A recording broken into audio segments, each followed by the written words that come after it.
Bonjour. J'ai reçu un très grand nombre de demandes d'informations en lien avec la méditation planétaire prévue les 4 et 5 avril. Alors, je trouve plus pratique de répondre à tout le monde via cette vidéo, d'autant qu'elle peut être partagée assez facilement sur les réseaux sociaux et auprès de tous vos amis. Je suis d'accord de vous donner mon avis, sachant qu'il ne s'agit que de mon humble avis, c'est-à-dire que je ne peux que partager ma vérité et c'est la mienne et j'en prends totalement responsabilité. Je n'ai absolument pas la prétention de détenir la vérité pour quoi que ce soit. Donc, cette vérité, elle vient tout simplement de mon ressenti dans l'instant. Alors, je n'ai nullement l'intention de participer à cette méditation parce que quand je regarde dans mon corps comment ça se positionne, ce ne sont pas des bons ressentis. Donc, pour moi, il n'y a pas d'appel intérieur pour répondre à l'appel, à la demande, à l'invitation de cette méditation. Et je me fie toujours à ce que je ressens pour le meilleur et pour le pire, mais c'est vraiment mon guide pour décider si c'est bon pour moi. C'est peut-être bon pour certaines personnes, mais bien sûr que pour moi, ça ne l'est pas, donc je ne vais pas y participer et je n'ai pas de conseils à donner à qui que ce soit. Maintenant, je peux aussi vous partager mon ressenti sur quelque chose d'un peu plus vaste. Quand je mets mon attention sur toute l'énergie de cette méditation, je perçois quelque chose de sombre.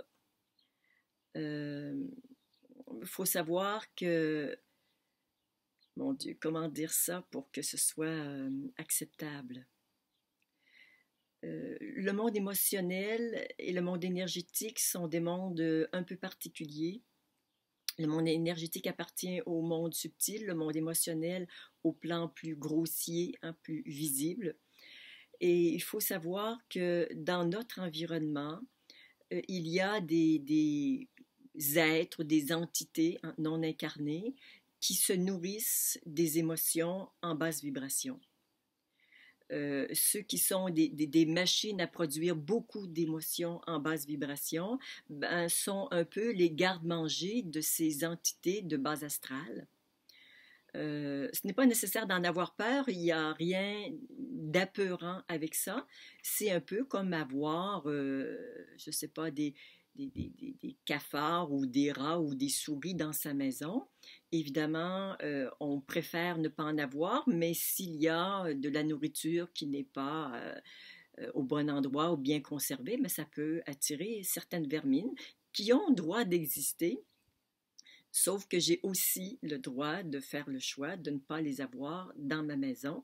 Alors, ce qui fait que la maison, elle est propre, la nourriture est bien rangée.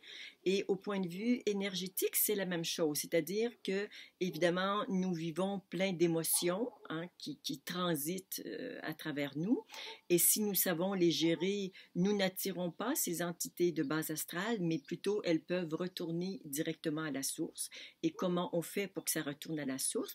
Eh bien, il s'agit d'une part d'être dans la présence et cette présence, elle auto-nettoie votre organisme. Donc, c'est très écologique.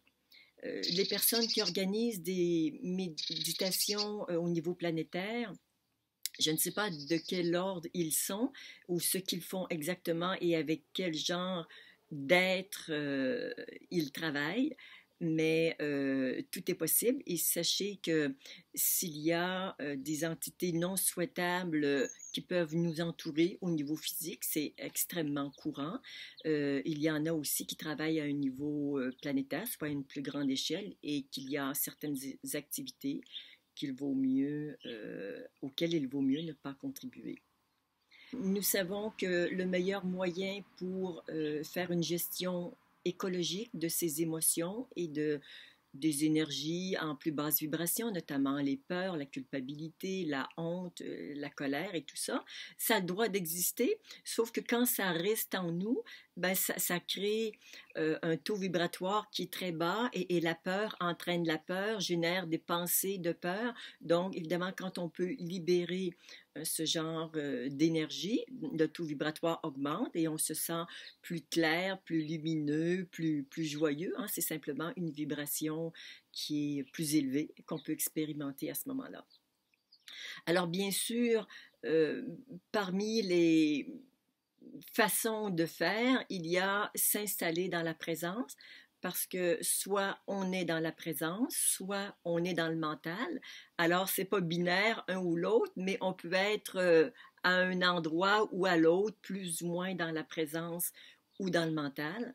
Alors, vous savez que j'ai mis en ligne il y a à peu près 1 an un processus qui s'intitule Les 5 étapes pour s'installer dans la présence, qui contribue justement à faire passer du mental à la présence pour simplement vivre sa vie. Alors voilà ce que je pouvais vous dire concernant une gestion écologique de ces énergies, de ces émotions. Et donc, je vous invite bien sûr à la prudence. Faites un travail seul ou bien en groupe, mais avec une personne qui est capable, qui est dans la présence, qui est capable d'amener les autres dans la présence et qui est capable dans le quand c'est difficile, ben que les outils pour transmuter hein, les énergies en basse vibration qu'il pourrait y avoir dans le groupe. Donc, c'est important de ne pas faire ce genre d'exercice avec n'importe qui, mais d'être un petit peu vigilant, d'être surtout prudent. Merci de votre écoute et à bientôt.